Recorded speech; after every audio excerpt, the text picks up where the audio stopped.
Tonight we continue the first Mishnah of the fourth parak. Birshus, with your permission, friends old and new. Ben Zoma says, he said basically four things in this Mishnah. Eizehu Chacham, Eizehu Giבור, Eizehu Ashir, Eizehu Mechubad. Eizehu Chacham Halamim Mikol Adam. Who is a wise man is the person who learns from everybody. Eizehu Giבור, who is a strong individual. HaKovishis Yitzhak, it's the person who conquers his desires and his passions. Eizehu Ashir, who is a wealthy man. It is a person who's satisfied with his lot. Eizehu Mechubad, and who is honored amongst men. מכבד is the man, the woman who honors everybody else. Just a little bit more on Eizehu Chacham, who is a wise person. The Gemara in Tainus tells us, it's also a Gemara in Makkos, two places, same statement. Harbe lamadati me'raboisai. I learned a lot from my Rebbe and from my teachers. And I learned even more from my friends than I learned from my Rebbe.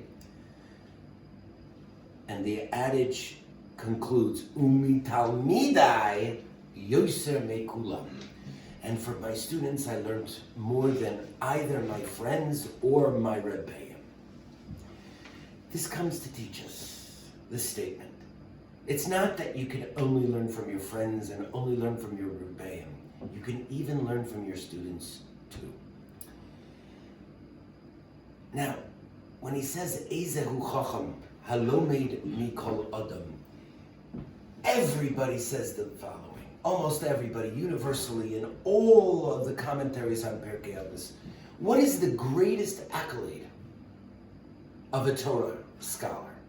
The greatest appellation, the greatest honor that can be bestowed upon anybody who delves deeply into Torah is called a Talmid Chacham, a student of wisdom. Why is he called a student of wisdom? Because he's always learning. As one ancient phrase once went, if we wonder often, the knowledge will eventually come. Ben Zoma continues, Eizehu Giבור, who is a strong individual? HaKovishis Yitzro, it's a person who conquers his passions. Notice the terminology of the Mishnah. It doesn't say Hamivatel es Yitzro, Hamecharev es Yitzro, a person who nullifies his passions, or a person who destroys his passions. Rather, it says Hakovish es Yitzro, a person who conquers his passions. Why utilize this terminology instead of destroy and defeat the Yetzer Hara, the evil inclinations of mankind? Because this is the reason. Because should anger be your downfall, be your midah ra'ah, be your bad attribute, then it is up to you, it's necessary to transform, to conquer that attribute, to conquer that passion of yours, to conquer anger, and transform that into something positive. If anger is your chisaron, your deficiency, then you need to somehow direct it towards the good. Torah is not telling us to destroy our passions and our inclinations. It's telling us that we have to transform those same passions, those same attributes that are innate in each and every one of us, to the fulfillment of mitzvahs. Now, my cousin, Dr. Azriel Hirschfeld, told me something very interesting last night. And it made me ponder and think about it the entire evening. And I recalled in the morning that I once read a book called Zen and the Art of Motorcycle Maintenance, maybe 30 years ago, written by a man by the name of Robert Pirsig. It was very popular in the 60s. Now, sometimes the only way to move forward in life to a better place is to give up and release whatever it is that we are holding on to with our hands, whatever it is that we're grasping onto. How often in life do we hear ourselves say, I can't change. It's too late for me. It's in my nature. What did you expect me to do? pile on the coals. But we do possess the means to conquer undesirable circumstances and negative influences. But we ourselves are unwilling to make the choice to let go.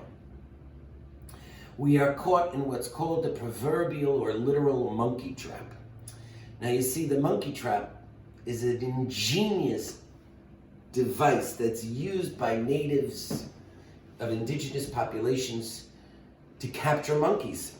You see, the monkey hunters, what they do is they drill a hole into a coconut, and the hole is wide enough or large enough for a monkey to slide his hand into the hole. Now, inside the hole in the coconut, or the gourd, or the cantaloupe, or the cage, the slit is large enough for the monkey to slide his hand into and grab a piece of banana or rice that's located within. But what the monkey can't do when he tries to remove his hand, and he'll go crazy trying to remove his hand, he won't be able to extract his hand because the hand is still clutched with rice. So the monkey doesn't understand that if he simply lets go of the banana or the rice, he'll be able to take his hand out. But the monkey won't let go. He's still got it in his clasp in his hand. The fist is too big to remove. Hamevin Yavin, those who understand, understand. To conquer, lichvoish ha'etz hara, to conquer the evil inclination, sometimes we just simply need to let go. Eizehu גיבור, who is the strong individual? Hakuvesh es Yisrael, the person who conquers his inner desires. Maybe not just their inner desires, but also those things that they're grasping, they're clutching in their fist and they can't let go of. You gotta let go sometimes. You have to be able to make that leap of understanding. You've got to be a chacham. You can't just simply not think and react. Then Zoma continues. Eizehu Accolade, who is a wealthy individual? Hasameach b'chelko. It is a person who's satisfied with his lot. Now, generally, the way we really look at this adage of this Mishnah, Hasameach b'chelko, is in its negative form. What is the problem with most people? The problem is envy and jealousy. And that people are generally envious of others and keeping up with the Joneses on a general level. And if you're envious of others, you're never going to be happy. Envy corrodes moral sensitivities and sensibilities, and it depresses satisfaction in and of itself. So the question is it wrong to be envious? Perhaps. There's another Mishnah in Avot, and it kind of tracks this one, or the opposites. Hakina, hataiva, v'hakavod. Kina, jealousy, hataiva, and desires, and kavod, and the people who seek honor, motziin es ha'adam min ha'olam. Extract a person from the world. So, envy, it's not a good thing. And if you're envious, you're never going to be satisfied with your lot. Eino sameach b'chelko. You won't be happy or satisfied with your portion in the world. But yet the Torah teaches us something very interesting. That, yes, in some circumstances, envy is a desirable trait. You see, the Torah tells us a story of Aaron and the Nesi'eh of Klal Yisrael.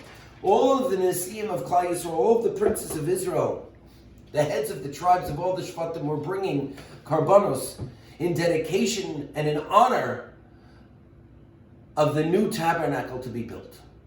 And the one tribe that was left out of this process was the tribe of Levi. And the Torah tells us, and Rashi tells us, that Aaron was envious, or he was chagrined over the fact that his tribe was left out of this process. He wasn't included. And on a certain level, he was jealous of all of the other Nesi'im, all of the other princes of the tribes that were able to bring karbanos for the dedication of the Mishnah. comes along Rashi and tells us that HaKadosh Baruch Hu says, Aaron, don't worry.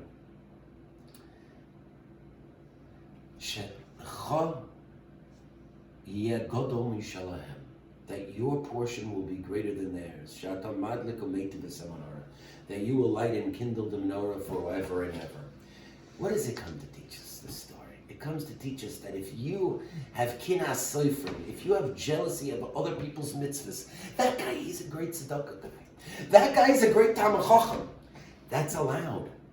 Because if you have the proper jealousy and envy of others, of spiritual matters, that's permissible. But if you have envy of objects and things, that is impermissible.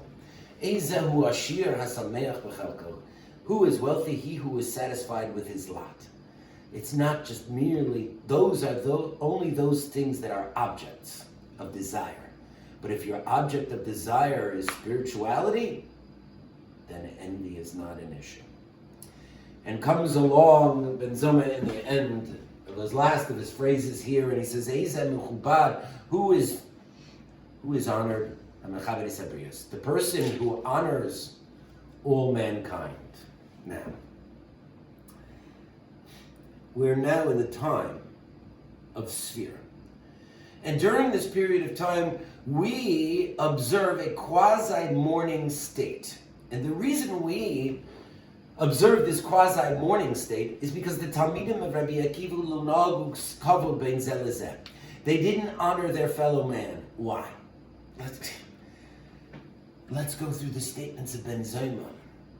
Eizehu Chacham Alomim Meikol Adam. They didn't go race the next Talmid Chacham. They were unwilling to learn from the next guy. Eizehu Giבור HaKovesh Yitzro. They were not able to sublimate themselves and conquer their passions. Rather, they were jealous of everybody else.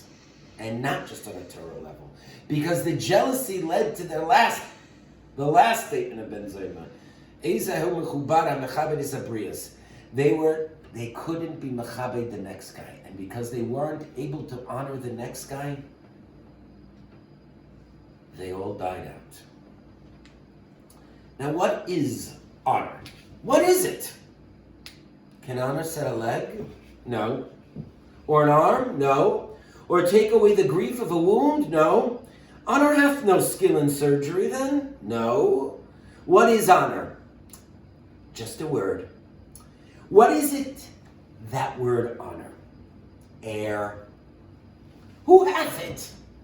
He that died on Wednesday? Does he feel it? No.